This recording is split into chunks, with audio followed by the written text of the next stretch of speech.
अब हवाएं ही करेगी रोशनी का फैसला, जिस दिए में जान होगी वो दिया रह जाएगा। जी बिल्कुल, इसी के साथ आज का वीडियो शुरू करते हैं प्रतिभा देवी सिंह पाटिल के संबंध में। प्रतिभा देवी सिंह पाटिल स्वतंत्र भारत के 60 साल के इतिहास में मध्य 60 साल के इतिहास में भाषण, वाद विवाद एवं खेल कूद की गतिविधियों में प्रतिभा पाटिल का व्यक्तित्व उभरकर सामने आया। वह मात्र शैक्षिक पुस्तकों में ही लिप्त नहीं रहती थी, वरन व्यक्तित्व के सभी पहलुओं की ओर ध्यान देना था। प्रतिभा पाटिल को शास्त्रीय संगीत के प्रति भी गहरा लगाव था। टेबल टेनिस की भी वह निपुण खिलाड़ी रही। कुशल खिलाड़ी के रूप में प्रतिभा देवी सिंह पाटिल के बारे में जानेंगे। जब प्रतिभा पाटिल ने जलगांव के मूलजी जेठा एमजे कॉलेज विश्वविद्यालय में प्रवेश किया तो उनका व्यक्तित्व किसी दब्बू नारी जैसा नहीं था। वह महाविद्यालय तक अपने बहुमुखी प्रतिभा के कारण पहुंची थीं। उन्होंने टेबल टेनिस में महाविद्यालय और विश्वविद्यालय का प्रतिनिधित्व किया। एक कुशल खिलाड़ी के रूप में उन्होंने कई पुरस्कार भी प्राप्त किए। एमए करने के बाद प्रतिभा पाटिल ने अपने करियर का चुनाव करके कानून की पढ़ाई करने का निश्चय किया। राजकीय महाविद्यालय जलगांव से श्रीमती प्रतिभा पाटिल ने स्नातकोत्तर यानी मास्टर ऑफ आर्ट्स एमए की उपाधि प्राप्त की। यह भी उल्लेखनीय है कि सादगी की प्रतिमूर्ति प्रतिभा पाटिल को महाविद्यालय की ब्यूटी क्वीन बनने का सौभाग्य भी प्राप्त हुआ। इसके बाद उन्होंने विधि महाविद्यालय मुंबई से कानून की उपाधि प्राप्त की। किसी भी व्यक्ति की मानसिकता पर उसके आसपास के माहौल, देश काल एवं परिस्थितियों का समय प्रभाव पड़ता है। अतः यह संभव ही नहीं था कि प्रतिभा पाटिल सबसे अछूती रहती। फिर परिवार का माहौल भी ऐसा था जहां समस्याओं तथा प्रश्नों को लेकर कई व्यक्ति उनके पिता के पास आते रहते थे। तब वकील पिता उनका कानूनी समाधान प्रस्तुत करते थे।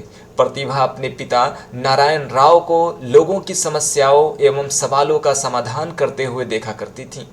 इस कारण लोगों की समस्याएं दूर करने की अभिवृत्ति भी उनके स्वभाव में विकसित हो रही थी।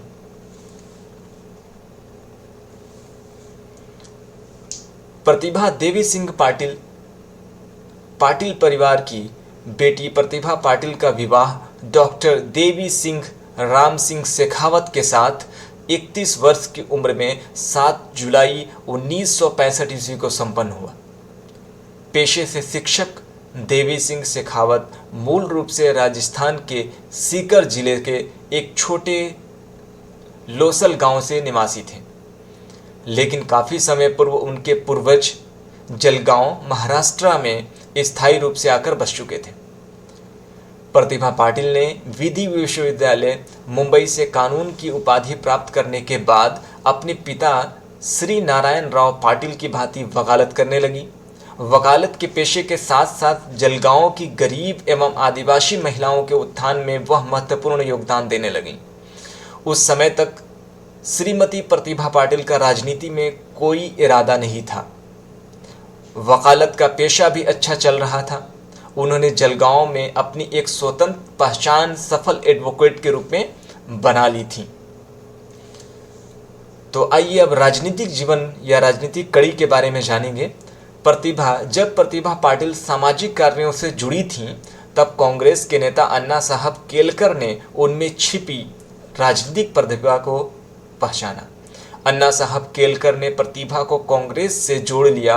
वह पार्टी की कर्मनिष्ठ सदस्यता हासिल की, लेकिन उस समय तक प्रतिभा पाटिल की राजनीतिक महत्वाकांक्षाएं शून्य थी। उनके अंदर ऐसी कोई भी लोभ या लालच नहीं थी। फिर आया 1962 का वह दौर जो प्रतिभा पाटिल के जीवन की दशा और दिशा तय करने के लिए प्रकृति ने पूर्व निर्धारित कर रखा था। अन्ना साहब केलकर ने प्रतिभा को सक्रिय राजनीति में आने का निमंत्रण देते हुए विधानसभा चुनाव लड़ने का आग्रह किया। जलगांव के एदलाबाद विधानसभा क्षेत्र से इन्हें कांग्रेस का टिकट प्राप्त हुआ। महाराष्ट्र के विदर्भ क्षेत्र के जलगांव जिले में विधानसभा की एक सीट से ऐसे चेहरे को टिकट प्राप्त हुआ था जिसे राजनीति का कोई पहले अनुभव ही नहीं था। प्रतिभा की सादगी और स्वच्छ छवि ने ऐदलाबाद के मतदाताओं को रिझाने में पूरी मदद की। प्रतिभा देवी सिंह पाटिल ने भी चुनाव प्रचार में अपनी पूरी शक्ति ताकत लगा दी। लोग उनकी सभाओं में भारी तादाद में आ रहे थे और कांग्रेस की उस महिला उम्मीदवार के विचारों से ओतप्रोत हो रहे थे, प्रभावित हो रहे थे। फिर प्रतिभा ने बड़े अंतर से चुनाव की नैया पार कर ली। एक गैर राजनीतिक महिला ने सफलता का परचम लहराकर राजनीति में प्रवेश किया।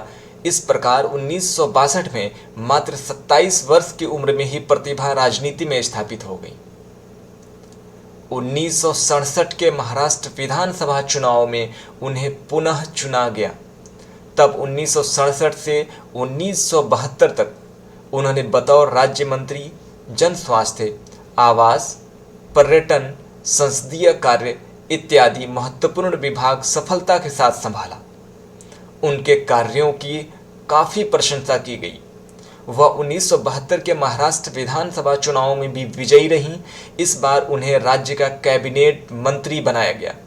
उन्होंने पर्यटन, समाज कल्याण और आवास विभागों की जिम्मेदारी सफलतापूर्वक निभाई। उनकी योग्यताओं को देखते हुए उन्हें राष्ट्रीय राजनीति के परिदृश्य पर लाना आवश्यक समझा जाने लगा। इन्हें 1985 में राज्यसभा के लिए चुन लिया गया। 1986 में प्रतिभा को 2 वर्ष के लिए राज्यसभा के उपसभापति पद का दायित्व सौंपा गया। इन नई जिम्मेदारी को भी उन्होंने बखूबी अंजाम दिया। उन्होंने सदन संचालन का दायित्व पद की गरिमा के अनुकूल किया। 1990 में अपना कार्यकाल समाप्त होने तक प्रतिभा पाटिल राज्यसभा में रहीं। इसके बाद उन्होंने अपने गृह क्षेत्र जलगांव में आ जाकर सामाजिक समस्याओं का समाधान करना आरंभ कर दिया। 1991 में कांग्रेस पार्टी ने श्रीमती प्रतिभा देवी सिंह पाटिल को अमरावती सीट से लोकसभा के लिए अपना उम्मीदवार बनाया। यह कांग्रेस का इन पर किया गया विश्वास था। इसके पूर्व उन्हें कभी भी लोकसभा का टिकट प्राप्त नहीं हुआ था। अमरावती सीट से वह लोकसभा के लिए चुनी गई। कांग्रेस पार्टी के लिए प्रतिभा पाटिल ने अपने जीवन के अमूल्य वर्ष दिए थे। उनकी समाज और कांग्रेस पार्टी के प्रति प्रतिबद्धता को देखते हुए 2004 में उन्हें एक सर्वथा नई जिम्मेदारी प्रदान की गई। इस बार वह जनप्रतिनिधि नहीं थीं, बल्कि उनका चयन राजस्थान के राज्यपाल पद के लिए किया गया था। उस समय राजस्थान में भारतीय जनता पार्टी की सरकार थी और वहां बतौर महिला मुख्यमंत्री वसुंधरा राजे सिंधिया थी। राष्ट्रपति पद के लिए यूं तो कई नामों पर चर्चा की गई, काफी गहमागहमी रही राजनीति में। अंत में 2 नाम रह गए थे जो यूपीए और वाम मोर्चा द्वारा अंतिम रूप से विचारित होने थे। दोनों नाम महिला उम्मीदवारों के ही थे। एक गांधीवादी विचारधारा वाली निर्मला देशपांडे और दूसरी राजस्थान की तत्कालीन राज्यपाल श्रीमती प्रतिभा देवी सिंह पाटिल। फिर श्रीमती प्रतिभा देवी सिंह पाटिल के नाम पर दोनों दलों द्वारा सहमति होते ही विपक्ष की राय लेने का इंतजार नहीं किया गया। प्रतिभा पाटिल की उम्मीदवारी घोषित होने के बाद बसपा सुप्रीमो और उत्तर प्रदेश की तत्कालीन मुख्यमंत्री श्रीमती मायावती ने प्रतिभा पाटिल को समर्थन देने का भरोसा दिलाया, जो यूपीए तथा वाम दलों के लिए राहत का संदेश था। इसी प्रकार महाराष्ट्र में शिवसेना प्रमुख बाल ठाकरे ने भी महाराष्ट्रियन महिला के राष्ट्रपति बनने की राह को हमवार बनाने का इरादा जाहिर कर दिया। इससे प्रतिभा देवी सिंह पाटिल का राष्ट्रपति भवन में जाना निश्चित हो गया। पद व गोपनीयता की शपथ 14 जून 2007 को राष्ट्रपति पद के उम्मीदवार का नाम अंतिम रूप से तय कर लिया गया। वह नाम था राजस्थान की तत्कालीन राज्यपाल श्रीमती प्रतिभा पाटिल शेखावत का। नवनिर्वाचित राष्ट्रपति श्रीमती प्रतिभा पाटिल ने बुधवार 25 जुलाई 2007 को औपचारिक रूप से देश के सर्वोच्च संवैधानिक पद का दायित्व ग्रहण किया। उन्हें दोपहर के 2:30 पर संसद के केंद्रीय भवन में मुख्य न्यायाधीश के.जी. बालाकृष्णन ने पद एवं गोपनीयता की शपथ दिलाई। इसके साथ ही डॉक्टर ए.पी.जे. अब्दुल कलाम भी औपचारिक रूप से राष्ट्रपति भवन से विदा हो गए। श्रीमती प्रतिभा पाटिल ने अंग्रेजी में शपथ ग्रहण की। आइए अब कुछ महत्वपूर्ण पड़ाव, कुछ बिंदुओं पर चर्चा करते हैं जो मैंने इस कड़ी में, इस सीरीज में प्रतिभा देवी सिंह पाटिल के संबंधित मुतालिक उनके जीवन के विभिन्न आयामों के बारे में बात किए हैं। क्या क्या बताया गया अब तक, उसको एक सरसरी निगाह से देख लें या उनसे जीवन से जुड़ी हुई विभिन्न पहलुओं को। 27 वर्ष की उम्र में 1962 के दौरान राजनीतिक जीवन आरंभ किया और कांग्रेस के टिकट पर प्रथम बार महाराष्ट्र विधानसभा पहुंचे। पर्यटन, समाज कल्याण एवं आवास मंत्रालय का कार्यभार संभाला। ऐदलाबाद और जलगांव की सीटों से लगातार 5 बार चुनाव जीतकर विधानसभा सदस्य के रूप में अपनी छवि बनाई। 1985 में राज्यसभा के लिए कांग्रेस प्रत्याशी के रूप में चुनी गई। प्रतिभा पाटिल नेहरू गांधी परिवार के काफी नजदीक रहीं और उनकी प्रबल समर्थक भी मानी जाती रहीं। श्रीमती इंदिरा गांधी को जब दिसंबर 1977 के दौरान गिरफ्तार किया गया था तो श्रीमती प्रतिभा पाटिल ने उसका विरोध करते हुए स्वयं भी गिरफ्तारी दी और 10 दिन के लिए जेल भी गई। महाराष्ट्र में जब कांग्रेस सरकार पुनः सत्ता में लौटी तो वह संभावित मुख्यमंत्रियों में एक मजबूत दावेदार थी, लेकिन संजय गांधी के विश्वास पात्र रहे A.R. अंतुले को मुख्यमंत्री बनाया गया। 1988 से 1990 में राजीव गांधी ने प्रतिभा पाटिल को महाराष्ट्र प्रदेश कांग्रेस कमेटी का प्रमुख मनोनीत किया। प्रतिभा पाटिल ने national federation of urban cooperative bank of credit society के निदेशक पद पर भी कार्य किया। वह national cooperative union of India की अधिशासी सदस्य भी रहीं। श्रीमती प्रतिभा पाटिल 10वें लोकसभा चुनाव में भी कांग्रेस के टिकट पर अमरावती सीट से चुनी गई। अपना कार्यकाल पूर्ण करने के बाद उन्होंने सक्रिय राजनीति से संन्यास ले लिया। 8 वर्ष की सक्रिय राजनीति से संन्यास के बाद 2004 में प्रतिभा पाटिल को राजस्थान का राज्यपाल बनाकर एक नई जिम्मेदारी सौंपी गई। महाराष्ट्र की ओर से राजनीतिज्ञ रहते हुए राज्यपाल का पद ग्रहण करने वाली महिला के रूप में वह प्रथम वैसी द्वितीय थीं। उन्हें पूर्व बसंत दादा पाटिल ने यह उपलब्धि हासिल की थी। इन्होंने राजस्थान में जब राज्यपाल का पदभार ग्रहण किया तब तो वहां मुख्यमंत्री वसुंधरा राजे एवं विधानसभा अध्यक्ष सुमित्रा सिंह भी महिलाएं ही थीं। 19 जुलाई 2007 को हुए राष्ट्रपति चुनाव हेतु यूपीए ने प्रतिभा पाटिल को उम्मीदवार बनाया, जिनका समर्थन वाम दलों ने भी किया, जिनमें प्रमुख मायावती रही। प्रतिभा पाटिल ने राज्यपाल रहते हुए राजस्थान सरकार के विवादास्पद धर्म परिवर्तन निषेध बिल का विरोध किया था। अब जानेंगे प्रतिभा देवी सिंह पाटिल किन किन पदों पर आसन्न रहीं, किन किन पदों को सुशोभित किया। तो आइए जानते हैं। 1962 से 1985 तक महाराष्ट्र राज्य विधानसभा की सदस्य रहीं। 1967 से 1972 तक जन स्वास्थ्य, पर्यटन, विधानसभा एवं संसदीय मामलों की विभाग में महाराष्ट्र सरकार में उप मंत्री पद पर रहीं। 1972 से 1974 तक प्रतिभा पाटिल महाराष्ट्र सरकार के समाज कल्याण महकमे में कैबिनेट मंत्री भी रहीं।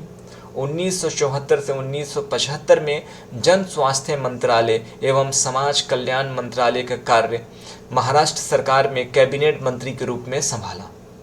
1975 से 1976 में पुनर्वास एवं सांस्कृतिक मामलों का विभाग कैबिनेट मंत्री के रूप में संभाला।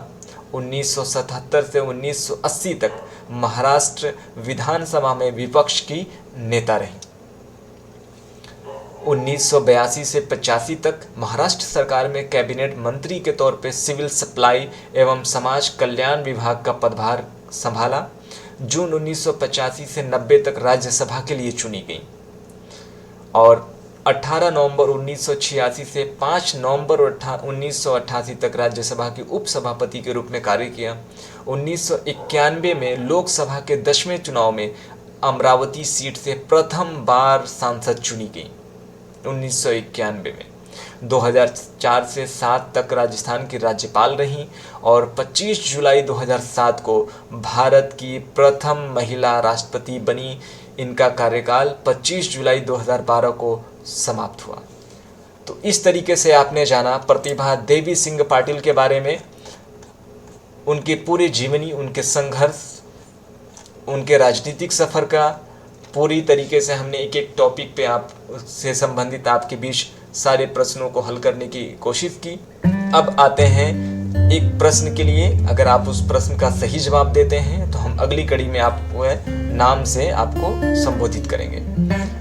प्रश्न ये है कि प्रतिभा देवी सिंह पाटिल के पिता का नाम और माता का नाम क्या है। तो वीडियो को देखने के लिए बहुत बहुत शुक्रिया, धन्यवाद।